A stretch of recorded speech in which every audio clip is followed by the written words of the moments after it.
అసజ్ఞులైన మీ అందరికీ మరోసారి Guntur humour club తరఫున ధన్యవాదాలు తెలియజేసుకుంటూ,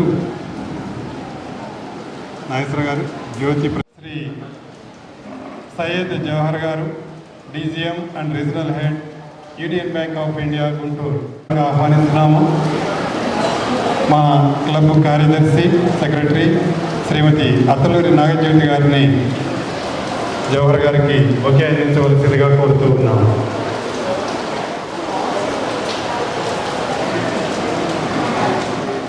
ఒకే ప్రజెంట్ చేయవలసిందిగా కోరుతూ ఉన్నాం.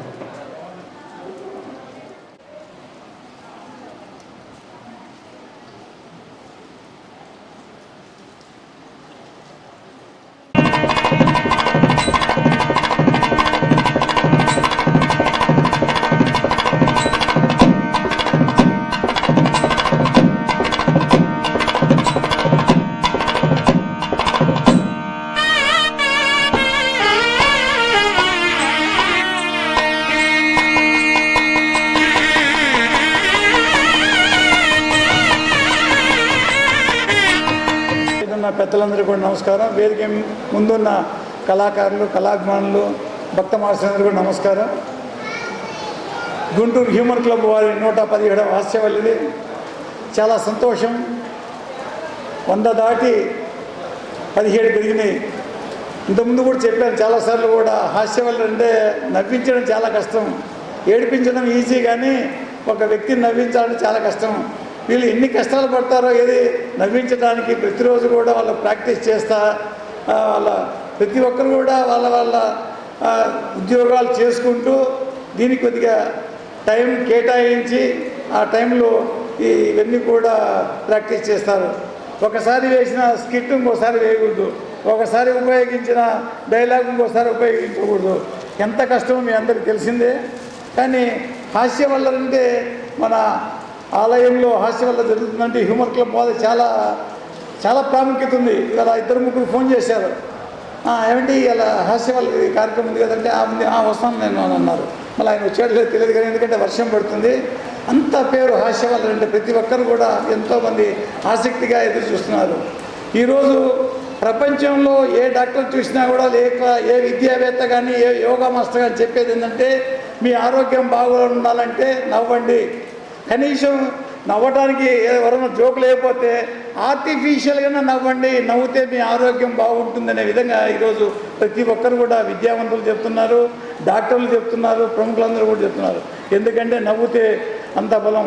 ఈ హాస్యవల్లి వారు మనందరికీ కూడా ఇండైరెక్ట్గా మన ఆరోగ్యాన్ని కాపాడుకోవడానికి ఎంతో వాళ్ళు కృషి చేస్తున్నారు. వారికి మరొకసారి ధన్యవాదాలు తెలియజేస్తూ, నాకు ఈ అవకాశం ఇచ్చిన ఈ యాజమాన్యాన్ని కూడా ధన్యవాదాలు తెలియజేస్తున్నాను. థ్యాంక్ యూ నాగేశ్వర గారు, థ్యాంక్ యూ వెరీ మచ్. హాస్యం ఒక సన్నని తీగ మీద నడకలాంటిదండి. ఇది కాస్త బ్యాలెన్స్తో పడిపడ్డా ఇటుపడ్డా పళ్ళు రాలుతాయి. ఇదే ట్రాజడీ చేయటం అనేటువంటిది చాలా ఈజీ, ఏడుపుతోటి మాట్లాడటం ఇదంతా. బట్ ఆడియన్స్ నవ్వించడం అనేటువంటిది చాలా కష్టంగా ఉంటుంది. ఆ మనసుకి టక్మని ఆ పంచి వెళితేనే ఆడియన్ మన గ్రిప్లో ఉంటాడు. ప్రకాశం జిల్లా పర్చూరు మండలం వీరనపాలెం గ్రామం అంటే నాకు మహాచిరాకు. ఎందుకంటే అది మా అత్తగారి ఊరు కనుక అది టక్మని ఆడియన్స్లోకి వెళ్తూ ఉంటుంది అన్నమాట. దాన్ని మనం లాగి పీకి 100 నిమిషాలు చెప్పామంటే వెళ్ళదు. అందుకని ఇది సన్నని తీగ మీద నడకలాంటిది. ఆ నడకని 1150 స్కిట్స్ 13 సంవత్సరాలు 117వ ప్రోగ్రాం దాకా తీసుకురావడం అని అంటే ఇది మామూలు విషయం కాదు. నేను చదివినటువంటి బీటెక్, ఎంటెక్ కన్నా కూడా నా జీవితంలో ఇది ఒక పెద్ద ప్రాజెక్ట్ ఏమన్నది నేను అనుకుంటూ ఉంటాను. ఇప్పటి వరకు వేసినటువంటి స్కిట్స్, ఆ 1150 స్కిట్స్కి సంబంధించిన పేపర్లు ఎంత కట్ట ఉన్నాయి. అందుకని ఇది ఒక గొప్ప సబ్జెక్టు. ప్లస్ దీనివల్ల మనకేంటి ఆడియన్స్కి అంటే ఒక మానసిక ఆనందం. ఇవాళ ఉన్నటువంటి ఈ స్ట్రెస్ ఎక్కువగా ఉన్నటువంటి ప్రపంచంలో కనీసం నెలకు ఒకరోజైనా సరే అందరూ కూర్చొని సరదాగా కంబైన్డ్గా 1 గంట పాటు నవ్వుకుంటే ఏమన్నా డోసు 15-20 రోజులు మళ్ళీ పనిచేస్తుందేమోనని. తదుపరి శ్రీ సయ్యద్ జవహర్ గారు, వీరి విద్యాభ్యాసం గుంటూరు బాలానంద కేంద్రం, అలానే శ్రీ పాటిబండ్ల సీతారామ హై స్కూల్లో 10వ తరగతి వరకు, జేకేసీ కాలేజీలో ఇంటర్మీడియట్ చదివారు. బాపట్లలోని అగ్రికల్చరల్ కాలేజీలో ఏజీబీఎస్సీ మరియు ఏజీఎంఎస్సీ చేశారు. ప్రఖ్యాత ఇండియన్ ఇన్స్టిట్యూట్ ఆఫ్ మేనేజ్మెంట్ ఐఐఎంలో మేనేజ్మెంట్ ఎడ్యుకేషన్ ప్రోగ్రామ్ చేశారు. యూనివర్సిటీ క్రికెట్ కెప్టెన్గా south zone intervarsity tournaments Mysuru, Hyderabad, Vizag, గుల్బార్గాల్లో క్రికెట్ ఆడి ఎన్నో గోల్డ్ మెడల్స్ సాధించినటువంటి వ్యక్తి శ్రీ సయ్యద్ జవహర్ గారు. కల్చరల్ యాక్టివిటీస్ అంటే ఆయనకు చాలా బాగా ఇష్టం. త్రివేంద్రం, త్రిచీలో జరిగినటువంటి యూనివర్సిటీ యూత్ ఫెస్టివల్స్లో పార్టిసిపేట్ చేసి బెస్ట్ యాక్టర్గా 3 సార్లు గోల్డ్ మెడల్ పొందినటువంటి వ్యక్తి ఇప్పుడు మన దగ్గర స్టేజ్ మీద ఉన్నారు. 1996లో యూనియన్ బ్యాంక్లో రూరల్ డెవలప్మెంట్ ఆఫీసర్గా జాయిన్ అయిన జవహర్ గారు 7 రాష్ట్రాల్లో బ్రాంచ్ హెడ్గా, వర్టికల్ హెడ్గా, క్రెడిట్ హెడ్గా, రికవరీ హెడ్గా, చేంజ్ లీడర్గా పలు పదవులు నిర్వర్తించారు. ముంబైలో ఎడ్యుకేషనల్ లోన్ వర్టికల్ హెడ్గా పనిచేశారు. రీజనల్ హెడ్గా నెల్లూరు, కాకినాడ, ఒంగోలులో పనిచేసి ప్రస్తుతం డీజీఎం అండ్ రీజనల్ హెడ్గా మన గుంటూరు పట్టణంలో యూనియన్ బ్యాంక్కి వర్క్ చేస్తూ ఉన్నారు. ఎక్సలెంట్ బిజినెస్ రిజల్ట్స్ చూపించినందుకు గాను శ్రీ జవహర్ గారిని యూనియన్ బ్యాంక్ వారు ఒకసారి టోక్యోలో, మరోసారి కొలంబోలో ఘనంగా సన్మానించారు. ఆయనకి హాస్యం అంటే చాలా ఇష్టం. ఈరోజు మన ప్రోగ్రాం అంతా కూడా క్యాన్సిల్ అయినా ఆయన ప్రోగ్రాం మాత్రం ఒక 5 నిమిషాలు మీరు చూడాల్సిందే. ఈ మీటింగ్ అయిపోయిన వెంటనే సారు స్టేజ్ మీద వరకు హుందాగా అట్లా కనపడతా ఉంటారు, కానీ హాస్యంలోకి వెళ్ళిపోతే ఆయనకి మిమ్మల్ని ఇట్లా పిండుతూ ఉంటాడు అనమాట. ఆ పిండుడు వేరు, అది హాస్యం పిండుడు. ఈరోజు చిన్న మైమ్ కూడా చేయబోతున్నటువంటి శ్రీ జవహర్ గారు ప్రసంగించవలసిందిగా కోరుతున్నాను. వేదిక ఎదురుగా ఉన్న పెద్దలకి అందరికీ నమస్కారం. ఎస్పెషల్లీ ప్రేక్షకులకి. నేను ఇక్కడ లక్ష్మీపురంలో కూడా బ్రాంచ్ హెడ్గా పనిచేశాను, చీఫ్ మేనేజర్గా. లక్ష్మీపురంలో యూనియన్ బ్యాంక్లో చేసినప్పుడు బాగా స్ట్రెస్ఫుల్గా ఉండేది లైఫ్. అంటే ఆ టైంలో కాటన్ బాగా డౌన్లో ఉండటం, అకౌంట్లన్నీ ఇలాంటి ఎన్పిఎల్ అవ్వటం స్ట్రెస్ఫుల్గా ఉండేది. ఒకరోజు ఇలాగే వాన పడుతుంది, వాకింగ్ అని పక్క ట్రాక్కి వచ్చాను. వెనక ట్రాక్ వచ్చినప్పుడు వాన పడుతుంటే చెట్టు నీడకు వెళ్తే మా మంగయ్య గారు కనిపించారు. మంగయ్య గారు వాళ్ళు ఏదో డ్రామా గురించి మాట్లాడుకుంటారు. సో నాకు ఇంట్రెస్ట్ కాబట్టి అడిగాను, ఏంటి సార్ ఇక్కడ కూడా ఏదన్నా ఇట్లా ఉందా అని. సో అలా మొదలైన ప్రయాణం. అక్కడ ఉన్న 2 సంవత్సరాలు చీఫ్ మేనేజర్గా ఉన్న 2 సంవత్సరాలు 2014, 15, 16 హ్యూమర్ క్లబ్లో మెంబర్గా చాలా నాటికల్లో, తర్వాత గుళికల్లో చాలా పార్టిసిపేట్ చేయడం జరిగింది. అలా తర్వాత మహానుభావులు కళాధరి గారితో, కిషోర్ కుమార్ గారితో, మధువని గారితో, తర్వాత లక్ష్మి గారితో అందరితో పరిచయాలు అయినాయి. నాగజ్యోతి గారితో సరే. సో అలా పరిచయాలు అయ్యి వాళ్ళతో చాలా నాటికలు వేయటం జరిగింది. హాస్యం వచ్చిన తర్వాత, అంటే ఈ క్లబ్లో పనిచేసిన తర్వాత రియల్ లైఫ్ ప్రాబ్లమ్స్ చాలా లైట్గా అవ్వటం మొదలైంది. అంటే చాలా ఈజీగా తీసుకోవటం అనేది ఆరోగ్యానికి చాలా హెల్ప్ఫుల్ అయింది నాకు. ఎస్పెషల్లీ నాకు ఉపయోగపడింది. కొన్ని ఎగ్జాంపుల్స్ చెప్పుకుంటూ పోతే, లైటర్ సెన్సిటివ్ హ్యూమర్. ఒకసారి ఈశ్వర్ చంద్ర విద్యాసాగర్ ఆయన టీచర్గా ఉండేవాళ్ళు. ఆయన పుస్తకం, అయ్యా ఒక గాడిద బరువు అయితే పర్వాలేదు, 40 గాడిదల బరువుదని ఆయన కామెంట్ చేయడం జరిగింది. ఇలా ప్రతి విషయంలో మనం సెన్సిటివ్నెస్ చూడొచ్చు. ఇట్లాగే బ్యాంక్స్లో కూడా మేము కొన్ని జోక్స్ రెగ్యులర్గా నడుస్తుంటాయి. ఇప్పుడంటే అకౌంట్ ఓపెనింగ్ అని మీ ఇంటి దగ్గరికి వస్తున్నారు అంతా, ట్యాబ్లు, ల్యాప్టాప్లు పట్టుకొని. కానీ ఒకప్పుడు సర్వీస్ బాగా లేనప్పుడు అకౌంట్ ఓపెనింగ్కి కూడా రిజెక్ట్ చేస్తున్న రోజులు 30-40 ఏళ్ల క్రితం చూస్తే, ఒక ఆయన ఇలాగే బృందావన్ గార్డెన్స్లో ఆంధ్ర బ్యాంక్కి ఒక కస్టమర్ వచ్చారు అకౌంట్ ఓపెనింగ్ చేయాలి. వస్తే, బాబు నువ్వు ఎక్కడుంటావు అని అడిగాడు చిరాగ్గా ఆయన మేనేజర్. అడిగితే, నేను లక్ష్మీపురం నుంచి వస్తున్నానండి. మధ్యలో ఏం బ్యాంక్ వెళ్ళావా, ఎక్కడికే వచ్చావు? అక్కడ మా పంజాబ్ నేషనల్ బ్యాంక్ ఉంది, తర్వాత ఈ పక్కన కెనరా బ్యాంక్ ఉంది, అవన్నీ వదిలేసి మా దగ్గరికి వచ్చామే అని. అంటే ఆయన అన్నాడు, వెళ్ళానండి ఆ 2 బ్యాంకులకి, అకౌంట్ ఓపెనింగ్ ఫామ్స్ లేవన్నారు, అందువల్ల మీ దగ్గరికి రావడం జరిగిందని. ఆయన వెంటనే డ్రాయర్లోంచి తీసుకో, ఇది Punjab National Bank account opening form, తర్వాత ఇది Canara Bank account opening form, ఎక్కడ కావాలంటే అక్కడ ఓపెన్ చేసుకో, నువ్వు నా దగ్గరికి మాత్రం రాకున్నాడు. సో అలాగా హాస్యం ఇంకా చెప్పుకుంటూ పోతే ఒకసారి డెకాయిట్స్ బ్యాంక్ని రాబరీకి వచ్చారు, తుపాకులు చూపించారు. తుపాకులు చూపించి ఆ డబ్బులంతా తీసుకొని వెళ్ళిపోతుంటే మేనేజర్ పాపం డిపాజిట్ల టెన్షన్ కదా, మేనేజర్ మీ అందరికీ తెలిసి డిపాజిట్లు మిమ్మల్ని కూడా అడుగుతారు. ఆ వెళ్ళే డెకాయిట్స్ని అంటే డెకాయిట్లు అంటే బందిపోతుంది. వాళ్ళ నాకు బాబు ఈ డబ్బులని ఏం చేసుకుంటావు నువ్వు, చాలా ఈ రోజుల్లో దొంగతనాలు బాగా జరుగుతున్నాయి, సో మా దగ్గర చాలా మంచి డిపాజిట్ స్కీమ్స్ ఉన్నాయి, కల్పతరు అవి ఇవి, డిపాజిట్ రీఇన్వెస్ట్మెంట్ వెల్నెస్, మీరు ప్లీజ్ మా దగ్గరే డిపాజిట్ చేయండి అని అడిగితే దొంగలు అవాక్కయ్యారనమాట. ఇలాంటి ఎన్నో మనం జోక్స్ చెప్పుకోవచ్చు. ఇంతకుముందు కూడా హాస్యం కథల రూపంలో కూడా ఉండేది. ఒక చిన్న కథ చెప్పి నేను ముగిస్తాను. ఒక జమీందారు జమీందారికి ఒక బాధ ఉంది, కూతురికి పెళ్లి కావట్లేదు. ఎందుకంటే అమ్మాయి కొంచెం పొగరబోతారన్నమాట. సో ఒకరోజు ఒక మంగయ్య గారు వచ్చారు. ఎందుకంటే మేము మా మీదే జోక్స్ వేసుకుంటాం హ్యూమర్ క్లబ్ వాళ్ళు, అదే బెస్ట్ జోక్ మన మీద వేసుకుంటాం. వచ్చి నేను చేసుకుంటాను, నో ఇష్యూ, మీ అమ్మాయిని అన్నాడు. తెలుసా నీకు మీ అమ్మాయి సంగతి అంటే, మా అమ్మాయి సంగతి అంటే తెలుసు, చేసుకుంటాను, నో ఇష్యూ అన్నారు. సో పెళ్ళైతే అయిపోయింది ఘనంగా. ఎందుకంటే ఫస్ట్ రోజు మన సమరసింహారెడ్డి టైప్లో కత్తి తీసుకొని ఆయన అక్కడ కూర్చున్నాడు. వాళ్ళ ఆవిడ కూడా పక్కనే కూర్చొని ఉంది. సో ఈయన అక్కడ డంబెల్స్ ఉంటే కాసేపు ఎక్సర్సైజ్ చేశాడు మంగయ్య గారు. ఎక్సర్సైజ్ చేశాక ఒక కోడి ఉంది అక్కడ, కోడి వైపు చూపించి కత్తి, దాహం వేస్తుంది, వెళ్ళి నీళ్లు తీసుకురా అన్నాడు. పాపం కోడికి ఏం తెలుస్తుంది, కోడి కదలా. వెంటనే కత్తితో 2 ముక్కలు చేశాడు.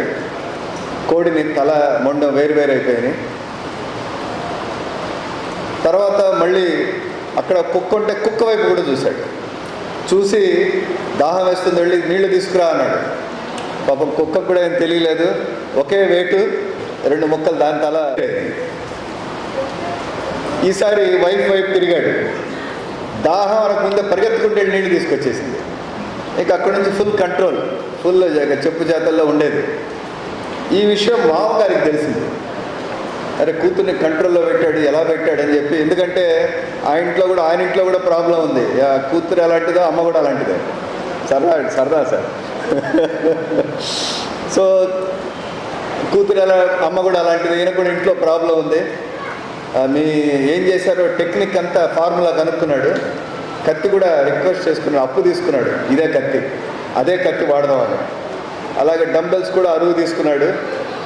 ఇంటికి వెళ్ళి అరుగు మీద కూర్చున్నాడు. ఈయన కూడా ఎక్సర్సైజ్ మొదలుపెట్టారు. వైఫ్ అక్కడ కూర్చొని ఉంది. కొంతసేపు ఎక్సర్సైజ్ చేశాక అక్కడ ఒక కోడి పిల్లని కూడా అరేంజ్ చేసుకున్నారు. దాన్ని కూడా దాహం, నీళ్లు తాగలేదు, 2 ముక్కలు. అలాగే పక్కనున్న కుక్క పిల్లని అడగటం, అది కూడా 2 ముక్కలు. ఇక వైఫ్ చూసి దాహం వేస్తుంది, నీళ్లు తీసుకురా పో అన్నాడు. ఆమె నవ్వటం మొదలుపెట్టింది. ఒరే నువ్వు ఇది మొదటి రోజు చేయాల్సిందిరా, ఇప్పుడు నీ సంగతి, నీ కెపాసిటీ నాకు తెలుసు, పోయి నీళ్లు తాగు, నాకు కూడా గ్లాస్ పట్టరా అంది.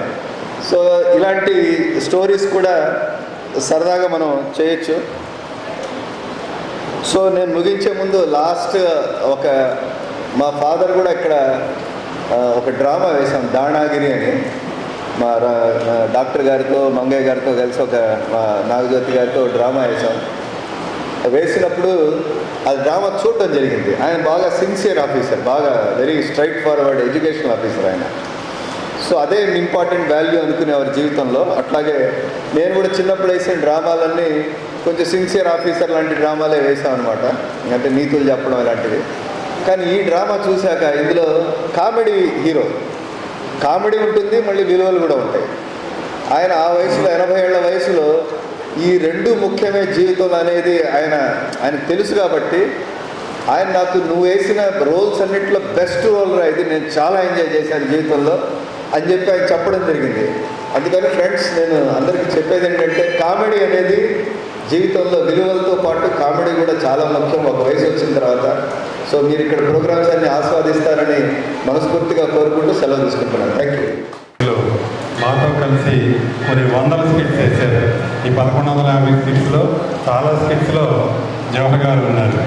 అన్నిటికన్నా ఆనందంగా చెప్పుకునేది ఏంటంటే పాములోడి పాత్ర అని చెప్పి ఒక నాటకంలో వేశారు. దానికి ఆయనకి బెస్ట్ యాక్టర్గా ఆ పరిషత్లో అవార్డు కూడా రావడం జరిగింది. హెడ్డింగ్ వల్ల ప్రతి స్కిట్కి ఒకటే పేరు, డాక్టర్ పేషెంట్. ఇది చిన్న ఎగ్జాంపుల్ చెప్తాను, ఇది ఎలా ఉంటుంది ఏందనేది. ఒక పేషెంట్ డాక్టర్ కళాధర్ గారి దగ్గరికి వచ్చాడు.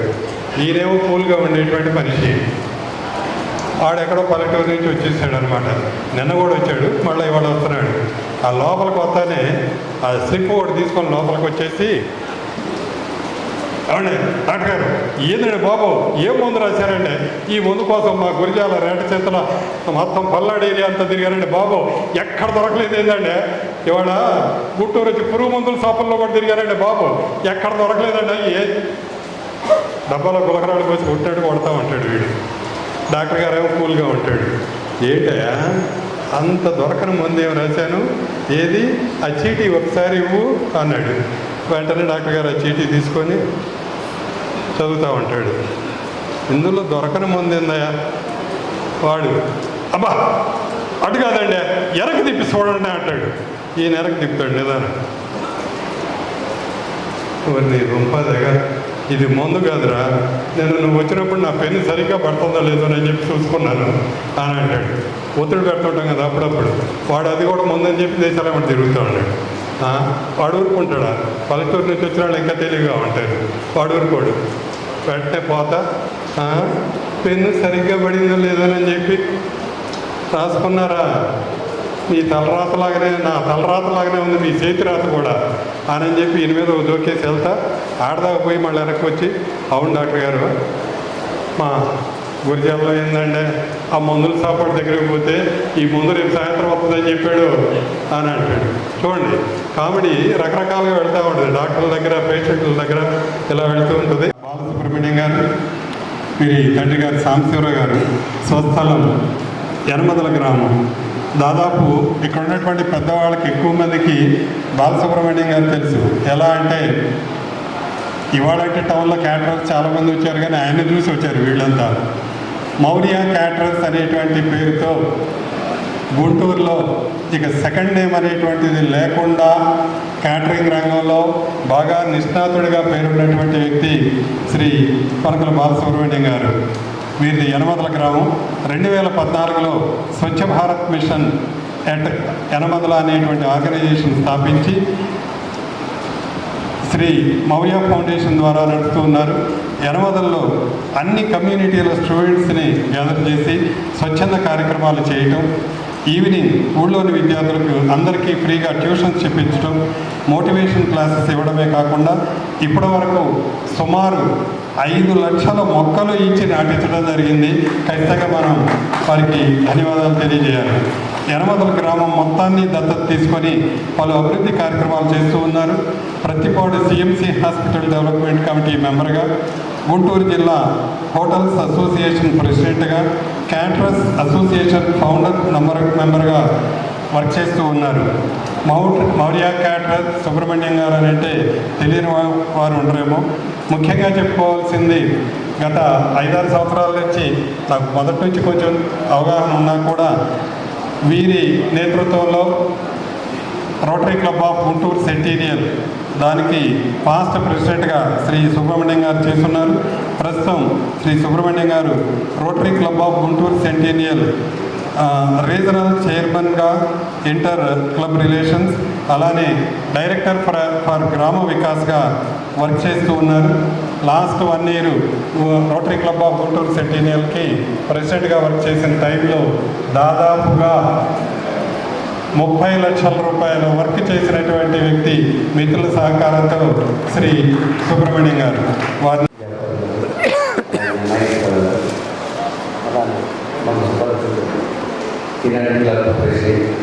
కిషోర్ గారికి, అలాగే సభ్యులందరికీ నా హృదయపూర్వక నమస్కారాలు తెలియజేస్తున్నాను. నేను నా వయసు 59 సంవత్సరాలు అయినప్పటికీ మన అందరి దగ్గర కూడా నేను చిన్నపిల్లవాడుగానే వెళ్తూ వచ్చాను. ఎందుకంటే నా ప్రొఫెషన్ వల్ల వచ్చు, లేదా ఎప్పుడు కూడా నేను వెళ్ళి వాళ్ళ దగ్గరికి వెళ్ళి మెరుగుదల వల్ల వచ్చు అది కూడా కానీ ఎప్పుడు చాలా గ్రౌండ్ లెవెల్ అనండి వారి ఇంటికి వెళ్ళి కానీ వాళ్ళకి మంచి పేరు చూసుకుంటారు. నాతో వయసులో ఉన్నాడైనా, నాకు అంత పెద్దవాళ్ళైనా, నాకు అంత చిన్నవాళ్ళైనా అదే భావన నాకు ఎప్పుడు ఉండటం. మీకంటే నా మాటలకే నేను కంటే చిన్నవాళ్ళగానే అనిపిస్తుంది వయసులో పెద్ద. ఇంతకీ ఈరోజు మనకి ఈ క్లబ్ హ్యూమర్స్ క్లబ్కి పిలవడం చాలా ఆనందంగా ఉంది. మన ఈ స్పీడ్ ప్రపంచంలో మనం నడవడం కూడా మర్చిపోయాము. ఈ మర్చిపోవడం అనేది మనకి గుర్తు చేయడం హ్యూమర్స్ క్లబ్ ప్రధాన లక్ష్యం. ఎందుకంటే మన ఒత్తిడి, పని ఒత్తిడిలు అవ్వచ్చు, ఇంకా రకరకాల ఒత్తిడిలు అవ్వచ్చు, వీటన్నింటినీ మనం పాల్గొనడానికి మనకంటూ ఒక హ్యూమరిజం అనేది మనకి డెవలప్ చేసుకోవాలి. అది లేకపోతే మనం అనేక రుగ్మతలకి, మన డాక్టర్ చెప్పినట్టు మన అనేక రుగ్మతలకు బారిన పడతాం. ఈ మానసిక శరీర రుగ్మతలు కావాలంటే కొంత మానసిక ప్రశాంతత కావాలి. ఈ మానసిక ప్రశాంతత ఎలా ఉంటుంది? మనకి ఏదో కాస్త నవ్వటం, లేకపోతే నవ్వించడం, ఈ ద్వారానే మనకి ఈ నవ్వటం నవ్వించడం ద్వారానే మనకు కొంచెం మనసు హాయిగా తేలిగ్గా మనం ఇంటికి చేస్తాం. మనకు ఉదయం లేచిన దగ్గర నుంచి మన జాబ్ వర్క్ అవ్వచ్చు, బిజినెస్ వర్క్ అవ్వచ్చు, పిల్లలు అవ్వచ్చు, ఫీజుల విషయంలో అవ్వచ్చు, వాళ్ళ చదువు విషయంలో మనకంటూ మనం ఏది శ్రద్ధ తీసుకునేదంటే ఉండదు. ఇంట్లో వాళ్ళకి తల్లులు అవ్వచ్చు. కానీ ఇలాంటి క్లబ్లు ఉండటం వలన మనకు దాన్ని చేసి మనసుకు సేద తీరుతుంది అనేది నా అభిప్రాయం. వారు నిజంగా 13 సంవత్సరాలు అంటే 2013 సంవత్సరంలో స్థాపించి ఈరోజు నిరాటంకంగా 270 మంది సభ్యులను అభివృద్ధి తెచ్చుకొని ఉండటం ఒక కొత్త ఇది అయితే, అందులో ఒక 70 మంది డాక్టర్లు ఉండడం అనేది గమనించవలసిన విషయం. అందులో ప్రతి ఒక్కరు కూడా వారి వృత్తిలో నిష్ణాతులైన వారు. మాకు తెలిసి మా ప్రెసిడెంట్ గారు, ఇప్పుడున్న ప్రెసిడెంట్ గారు అయితే మల్లె లక్ష్మి గారు డీన్గా ఉండేవారు. మల్లె లక్ష్మి ఇంజనీరింగ్ కాలేజీకి ఒక మూల స్తంభవారు. అంటే మాకు ఆయన ముందు చెబితే పొగడలా ఉంటుంది, నన్నేదో సర్టిఫికేట్ చేసి నాకు చెప్పినట్టు ఉంటుంది. కానీ అది నాకు చిరకాల పరిచయం. అలానే నాకు చిన్నప్పుడు నేను వికాస్ కాలేజీలో జాబ్ చేసేప్పుడు నాకు కళాకారు గారు మనకి వీళ్ళందరూ నాకు సుపరిస్థితులే. ప్రతి ఒక్కరూ కూడా వాళ్ళ వృత్తిలో కానీ వాళ్ళ టైమింగ్ కానీ ఎంతో నిష్ణానంతో వచ్చారు. ఆ టైంలో కొంత వీళ్ళందరూ ఒక ప్లాట్ఫామ్కి చేరి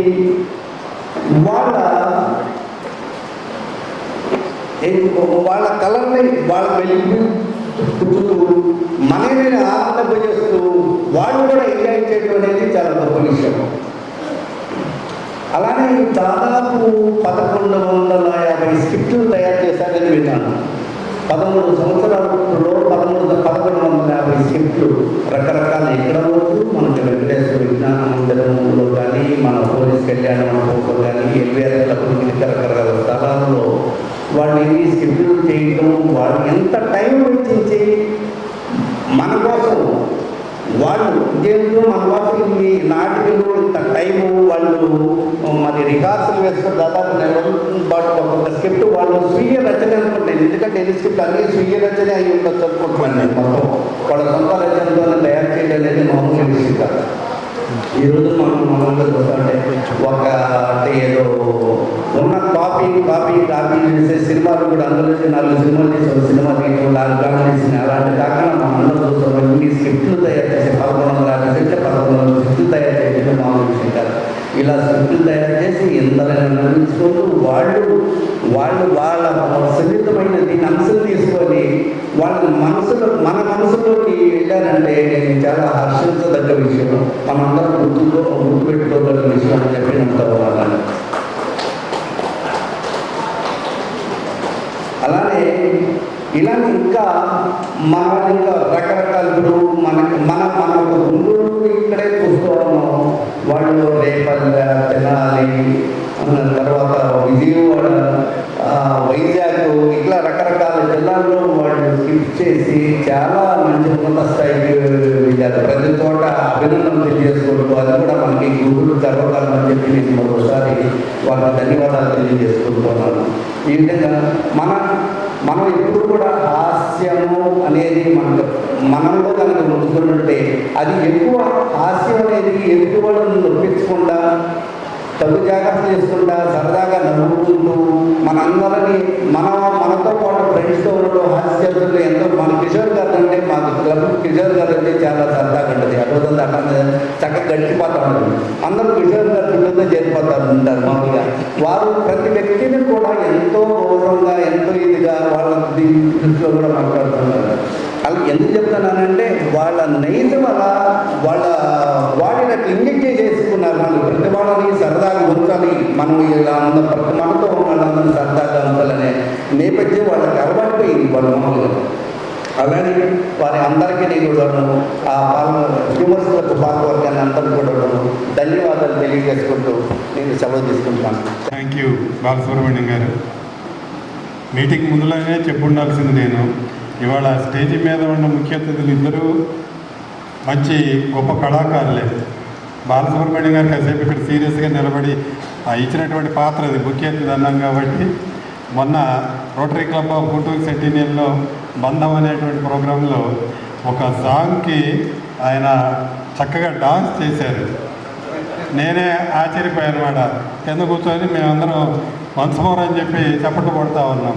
అంటే ఏంటంటే ఆ క్యారెక్టర్లోకి వెళ్ళిపోయిన తర్వాత దాన్ని ఎంజాయ్ చేస్తా కాసేపు ఓ 10 నిమిషాలు ఈ ప్రపంచంలో రోజు ఉండేటువంటి గోళ్ళన్నీ పక్కన పడేసి కాస్త ఫ్రీ మైండ్ అవ్వటానికి ముందు మనం ఆ స్టేజ్ మీదకి వచ్చేసేయాలి. అలా ఒక పాత్రలో ఆ రోజు రావడంతో నేను అనుకున్నాను సుబ్రహ్మణ్యం గారు కూడా మంచి నటుడు, భవిష్యత్తులో మనకు మంచి యాక్టర్ దొరికాడు అని చెప్పేసి.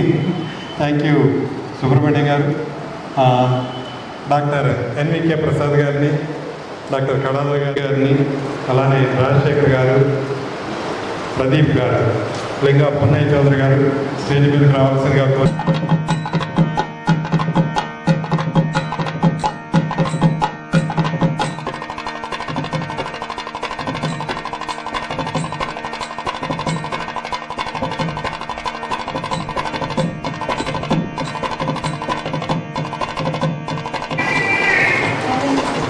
సయ్యద్ జవహర్ గారిని సన్మానిస్తూ ఉన్నారు.